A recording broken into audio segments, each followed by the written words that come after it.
Það er ótt að segja að einn veggur í Myllubakkaskóla í Keflavík veki meiri athygli en aðrir veggir skólans. Núna er þetta kallaður veggurinn hans Stebba og við skulum aðeins skoða hann betur.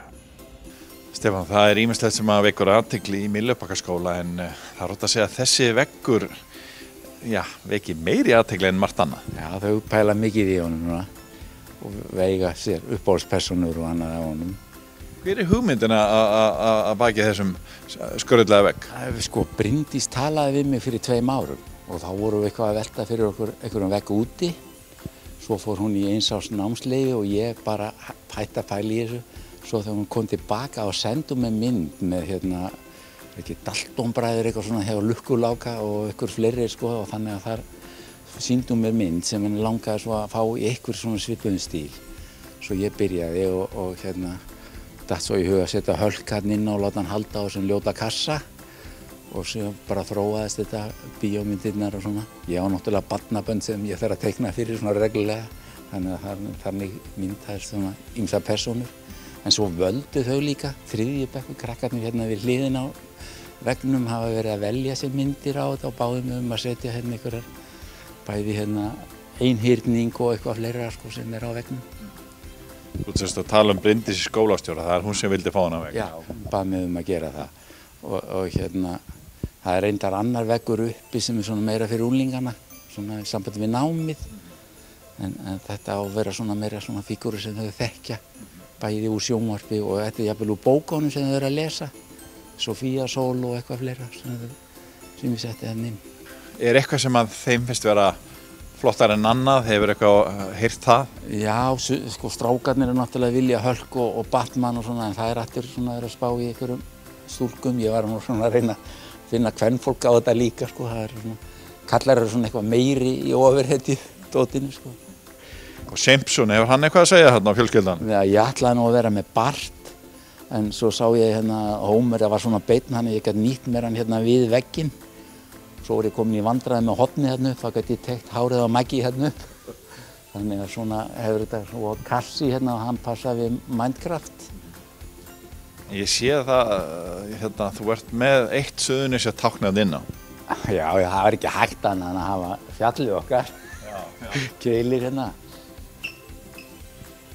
En ég verð að spyrja út í, hvað er þetta mikil vinna og hvernig gerir þetta?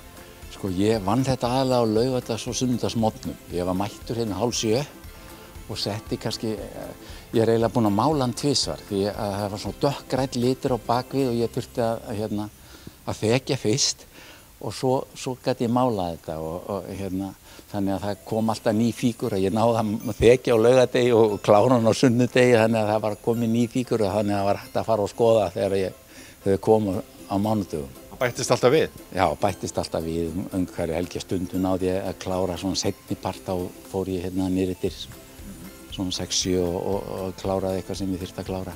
Einhverju tugir klukkutíma? Sjálfsagt, fyrir utan það sem ég er búinn að hugsa þetta.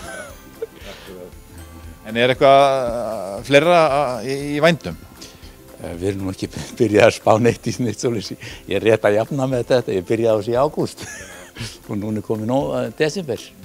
Og frá Stefáni húsverði í Myllubakkaskóla förum við í matsalinn þar sem Finnur Guðberg Ívarsson, nemandi við skólan, hefur bakað nákvæma eftirmynd af Myllubakkaskóla úr piparkökudegi. Finnur, hann er glæsilegur hjá þér Myllubakkaskólinn, en hvaðan kemur þessi hugmynd?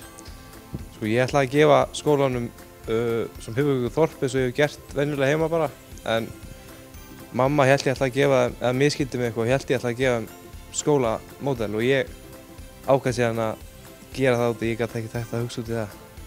Þetta er nú svolítið mikið í mál og þetta er glæsilegur piparkökuskóli, en hvernig féstu öll mál og svona? Ég fór niður á skrifstofu og bæjarskrifstofu og fekk teikningar og síðan reiknaði ég bara út frá þeim. Stærra hlutin og svona. Og var eitthvað erfitt í þessu? Nei, svona í rauninni ekki sko, bara rosa mikill tímavinna. Hvað en það eru ýmis smáatriði þarna eins og gluggar og fleira skemmtilega? Já, ég bjó til, ég og bakarameistarinn bjuggu til brjóstsykur í gluggana og sem við steyptum í. Varstu alveg búinn að sjá þá svona fyrir þér, einhvern veginn svona jólalega? Já. Hvað fer mikið efni í svona? Það voru eitthvað 15 kíló af piparkökudegi, kannski kíló súkkulaði og kannski 500 grömm flórsykur.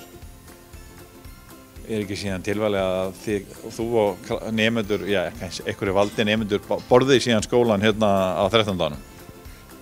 Ég veit það ekki, sko. Hann ekkert kannski rosalega bragðgóður út af það þarf náttúrulega að vera rosalega hart piparkökudegi til þess að haldist uppi, en það hægt að borða það, sko.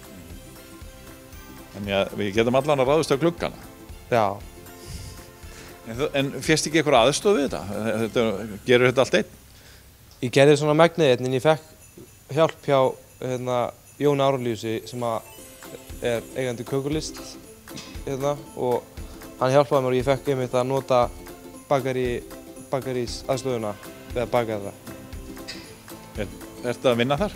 Já, ég er að vinna þar. Með skólanum? Já, með skóla. Það verður ekkert aftur snúið, þú ætlar að verða bakari? Já, ég fer á samning á næsta ári. Okay. Þannig að hvenær kviknaði þessi áhuga á bakaranum hjá þér? Bara þegar ég byrjaði að vinna við þetta og hefur alltaf fundist gaman að þessu, sko. Hvernig var að koma svo með þetta? Settur þetta saman hérna? Ég setti þetta saman heima og skreytti svona megnið heima og svo fluttu þetta í flutningabíl bara og kláraði sem skreyta hérna. Hvað ætlar þá að gera á næsta ári? Þú voru að gera eitthvað meira þá? Já, ég bara er ekki búinn að ákveða það, sko. Það er átt í stefnu.